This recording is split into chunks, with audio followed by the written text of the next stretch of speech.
পর্যটনের সংখ্যা এটা মনে রাখবা, পর্যটনের সংখ্যা যত বাড়বো তোমাদের এলাকার তত উন্নতি হবে। এটা মাননীয় করণীয়।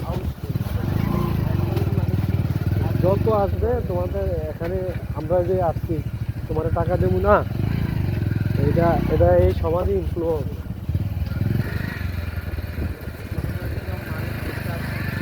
উন্নতি হবে, টাকা ইনফ্লো হবে।